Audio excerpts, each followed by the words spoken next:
French castle இல்லை கண்ணாடி மாளிகை அப்படின்னு சொல்லப்படுற ஒரு அழகான கோட்டையை பற்றி பார்க்க போகிறோம்.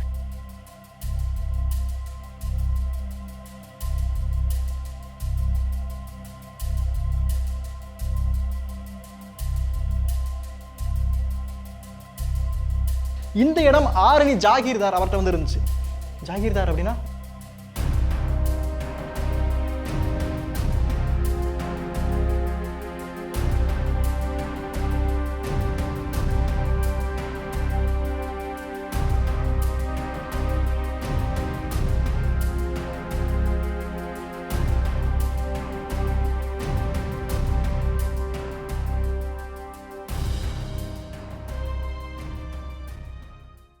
எல்லோருக்கும் வணக்கம். என் பேர் கருணா. இப்போ நான் திருவண்ணாமலை மாவட்டத்தில் வந்திருக்கேங்க. திருவண்ணாமலை மாவட்டத்தில் பூசிமலை குப்பம் அப்படிங்கிற ஒரு அழகான கிராமத்தில் வந்திருக்கேன். இன்றைக்கி நம்ம என்ன பார்க்க போகிறது தெரியுமா? ஒரு கோட்டையை பற்றி பார்க்க போகிறோம். ஃப்ரெஞ்ச் கேஸ்டில் இல்லை கண்ணாடி மாளிகை அப்படின்னு சொல்லப்படுற ஒரு அழகான கோட்டையை பற்றி பார்க்க போகிறோம். இந்த காணொலி முடிச்சுமே பாருங்கள், அந்த கோட்டை எப்படி இருக்குது, என்னென்னலாம் இருக்குது எல்லாமே தெரிஞ்சுக்கலாம். வாங்க வீடியோக்குள்ளே போகலாம்.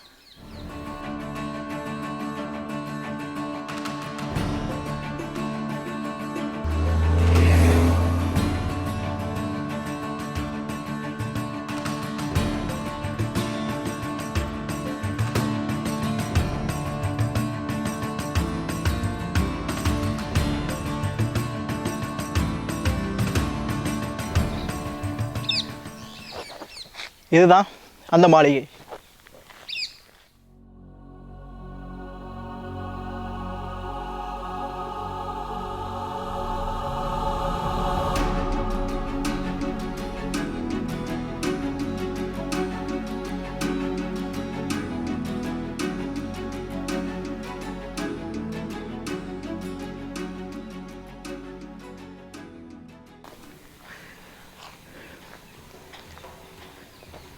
இந்த மாளிகை நீங்கள் வெளியிருந்து பார்த்தீங்கன்னா ஒரு பாலடைஞ்சு போன ஒரு பில்டிங் மாதிரி தெரியும். ஆனால் பழமை மாறாத நிறைய வரலாறுகளை இது ஒளிச்சு வச்சிருக்கு அப்படின்னு சொல்லலாம்.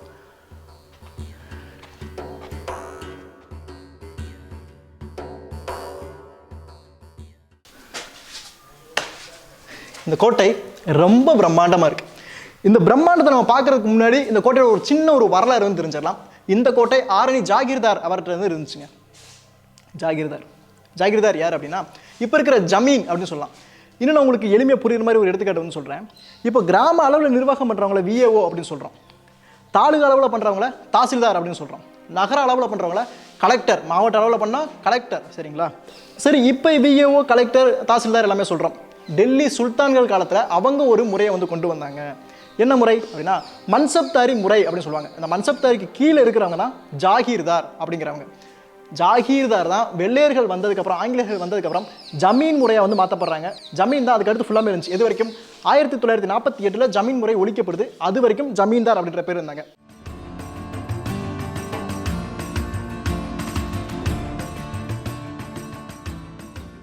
இந்த கோட்டையை கட்டினது யாரு அப்படின்னா ஆரணி ஜாகீர்தார் ஆன ஸ்ரீனிவாச ராவ் சாஹேப் அப்படிங்கிற ஒருத்தர் கட்டிக்கிறார். எப்போ 1823 1853 வரைக்கும் கட்டிக்க, கிட்டத்தட்ட ஒரு 30 வருட காலம் கட்டப்பட்டிருக்கு. பார்த்து ஒவ்வொரு இடமும் அவ்வளோ அழகாக வந்து கட்டியிருக்கிறாங்க. இப்போ இந்த கோட்டையை வந்து நம்ம சுற்றி பார்க்கலாங்க.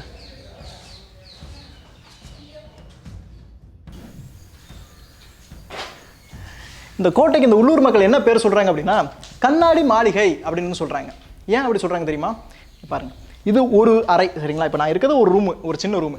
இந்த சின்ன ரூமில் 1 2 3 4 5 6 ஒரு சின்ன ரூமில் 6 கண்ணாடி இருக்குது. அதாவது 6 ஜன்னல் இருக்குது. அந்த 6 ஜன்னலும் கண்ணாடியாக வந்து இருந்திருக்குங்க.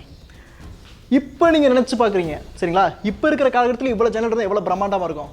1800களுக்கு நீங்கள் போய் பாருங்கள். அப்போ இவ்வளோ பெரிய ஒரு மாளிகையை கட்டி முழுக்க ஜன்னல்களாக அதுவும் கண்ணாடியில் இருந்துச்சுன்னா வேற லெவலில் வந்து அந்த காலத்தில் வந்து இந்த கோட்டை வந்து இருந்திருக்குங்க. சரி, இந்த கோட்டை எதுக்காக கட்டியிருக்கிறாரு ஆரணி ஜாகீர்தார் அப்படின்னு தெரியும்னா, இந்த உள்ளூர் மக்கள் என்ன சொல்றாங்க அப்படின்னா இந்த கோட்டை அவருடைய பிரெஞ்சு காதலிக்காக வந்து கட்டியிருக்கிறார். அவர் வந்து பிரெஞ்சுக்கு போயிருந்தப்ப அங்கே ஒரு பெண்ணை வந்து காதலிச்சாராம். அவருக்கு நினைவா அவருக்காக இந்த கோட்டையை கட்டினதா வந்து சொல்றாங்க. பார்த்து ஒவ்வொரு இடமும் கண்ணாடியால் கட்டியிருக்கிறார் அப்படிங்கிறத சொல்றாங்க. இது அந்த அளவுக்கு நம்புற மாதிரி எனக்கு வந்து தெரியல.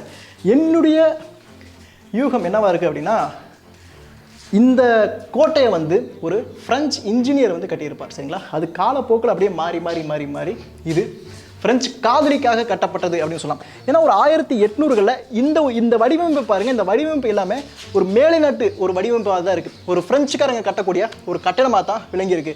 அப்போ இந்த கோட்டையை ஒரு பிரெஞ்சு இன்ஜினியர் கட்டியிருப்பார்.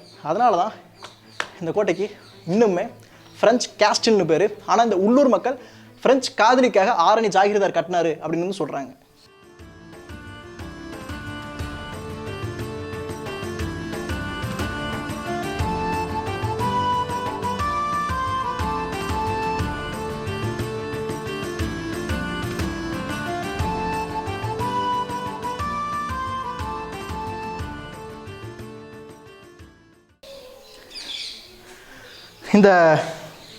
இந்த கோட்டை தரைத்தளம், அதற்கு மேலே 2 தளங்களை வந்து கொண்டிருக்குங்க. அதாவது கீழே தரையில் ஒரு தளம், அதற்கு மேலே 2 தளங்கள் வந்து இந்த கோட்டையில் வந்து இருக்குது. இப்போ நான் முதல் தளத்தில் வந்து நிற்கிறேன். சரிங்களா? நீங்கள் பாருங்கள், இந்த கோட்டை முழுக்க செங்கற்களால் தான் பண்ணியிருக்கிறாங்க. ஆனால் அந்த செங்கற்கள் ரொம்ப நுணுக்கமான ஒரு வடிவமைப்பையும் கொண்டிருக்கு அப்படின்னு சொல்லலாம். ரொம்ப நுணுக்கமாக சுண்ணாம்பு கலவையாக, சிமெண்ட் இப்போ நம்ம பயன்படுத்துகிற சிமெண்ட் கிடையாது, சுண்ணாம்பு வந்து கலவையாக போட்டு இந்த முழு கட்டிடத்தையுமே வந்து கட்டியிருக்கிறாங்க.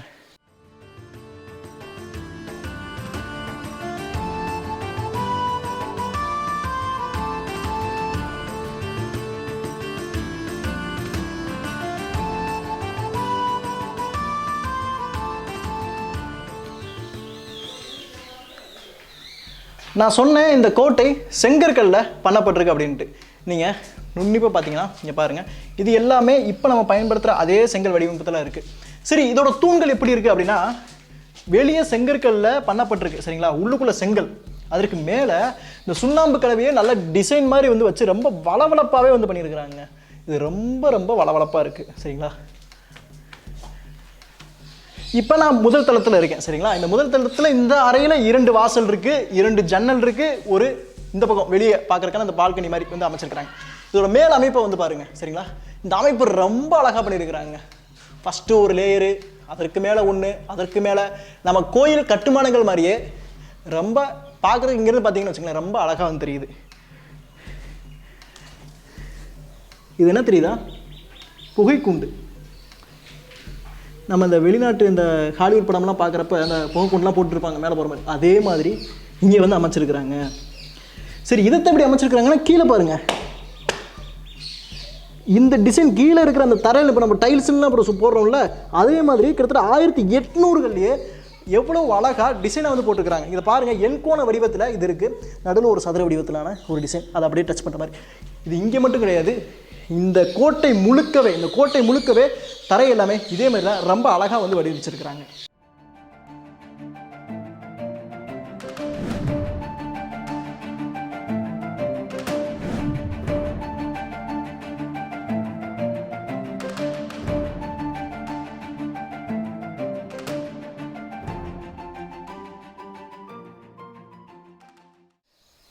இந்த கோட்டைக்கு உள்ளே வரக்கூடிய வாசல்கள் நிறைய இருக்குங்க.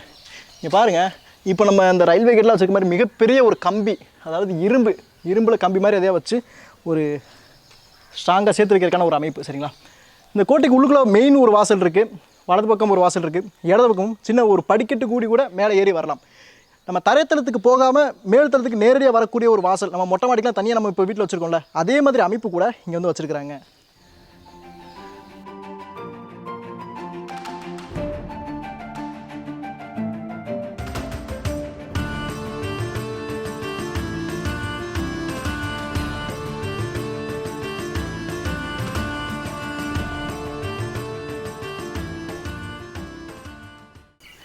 இப்போ நம்ம இந்த 2வது தளத்தில் வந்திருக்கோம். இதுதான் அந்த கோட்டையோட மேல் பகுதி, மொட்டை மாடி அப்படின்னு வந்து சொல்லலாங்க.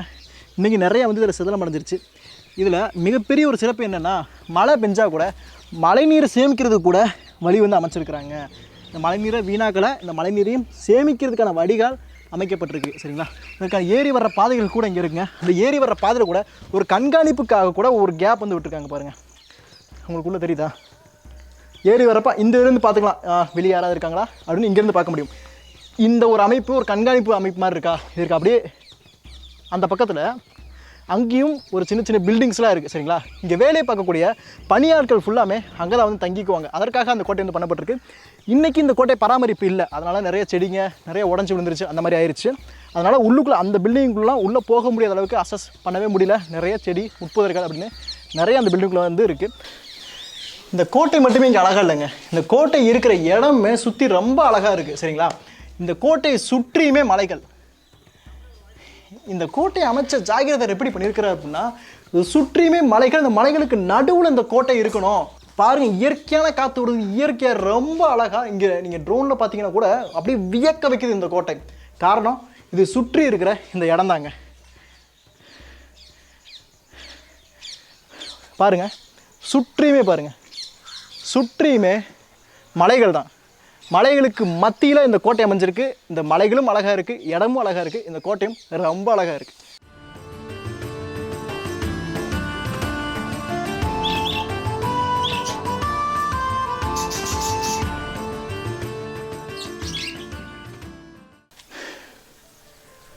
இந்த கோட்டை எவ்வளோதான் அழகாக இருக்குது அப்படின்னு நான் சொன்னாலும் இந்த கோட்டை அழிஞ்சிக்கிட்டு இருக்கு அப்படிங்கிறத நம்ம ஒத்துக்கிட்டு தாங்க ஆகணும். இப்போ நீங்கள் பார்த்தீங்கன்னாலே தெரியும், நிறைய கண்ணாடிகள் இங்கேருந்து திருடப்பட்டிருக்கு, நிறைய கட்டிடங்கள் பராமரிப்பு இல்லாமல் உடஞ்சி விழுந்துக்கிட்டே இருக்குது அப்படின்னு சொல்லலாம்.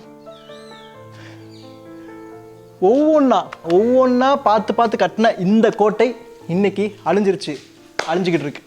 அதற்கு காரணம் இந்த இடத்த அரசாங்கம் எடுத்து பராமரிக்கலை. முதல் காரணம். இங்கே வர்ற மக்களும் இதுக்கான ஒரு முக்கியத்துவத்தை வந்து கொடுக்கல. அவங்களுக்கு என்ன முக்கியமோ அதை வந்து பண்ணுறாங்க.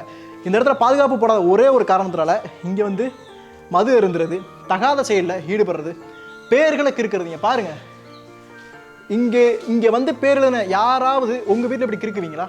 உங்கள் வீட்டில் இப்படி கிறுக்குவீங்களா? மாட்டீங்க. ஏன்னா இது உங்களோடது இல்லை, அதனால தானே. இந்த மாதிரி வந்து யாரும் கிறுக்காதீங்க, அது ரொம்ப மடத்தனமான ஒரு செயல் சரிங்களா. நிறைய பேரை எழுதி வந்து இந்த கோட்டையை வந்து அழிச்சிட்டாங்க. இன்றைக்கி இந்த அரசாங்கம் நினச்சா கூட இந்த கோட்டையை பராமரிக்க முடியும் அப்படிங்கிறதா உண்மை. கொஞ்சம் பெயிண்ட் அடித்து பாதுகாப்பு மட்டும் போட்டாங்க அப்படின்னா இந்த கோட்டை மிகப்பெரிய ஒரு சுற்றுலாத்தலம். திருவண்ணாமலை மாவட்டத்தில் ஒரு வருமானத்தை ஈட்டி தரக்கூடியது நம்ம தமிழ்நாடு சுற்றுலாத்துறைக்கு. ஒரு அருமையான கோட்டை. நான் கூகுள் மேப் டிஸ்கிரிப்ஷனில் கொடுக்குறேன், கண்டிப்பாக வாங்க. ஆனால் மறுபடியும் சொல்கிறேன், ஆனால் குடும்பத்தோடு வாங்க, இல்லை நண்பர்களாக பாதுகாப்பாக வாங்க, தனியாக வந்து வராதிங்க அப்படிங்கிறதான் என்னுடைய ஒரு வேண்டுகோள். ஒரு அருமையான ஒரு இடங்க. இந்த வீடியோவை நீங்கள் நிறைய பேருக்கு ஷேர் பண்ணுங்கள். ஏன்னா இப்படி ஒரு இடம் திருவண்ணாமலை மாவட்டத்தில் இருக்குது, இதுக்கு இவ்வளோ பெரிய ஒரு வரலாறு இருக்குது, அது அழிஞ்சிக்கிட்டு இருக்குது அப்படின்னு இந்த எல்லாருக்குமே தெரியணுங்க. இந்த வரலாறு இன்று பகிரப்பட்டால் மட்டும்தான் இந்த வரலாறு அடுத்த தலைமுறையினரால் அறியப்படும். இந்த இடத்துக்கு நீங்கள் செய்கிற ஒரு சின்ன உதவி, வர முடியலனா கூட செய்கிற ஒரு உதவி, இந்த வீடியோவை நிறைய பேருக்கு ஷேர் பண்ணுறது, அரசாங்கத்துக்கு தெரிவிக்கிறது தாங்க. இணைந்தே இருங்க, நம்ம வரலாற்று பயணம் மிகப்பெரியது சரிங்களா. இதே மாதிரி அறியாத, நம்ம ஊரில் இருந்தும் நமக்கு புரியாத பல வரலாற்று இடங்களை உங்களுக்கு நான் கொண்டு வந்து சேர்க்குறேன். அடுத்த ஒரு வரலாற்று பயணத்தை உங்களுக்கு சந்திக்கிறேன்.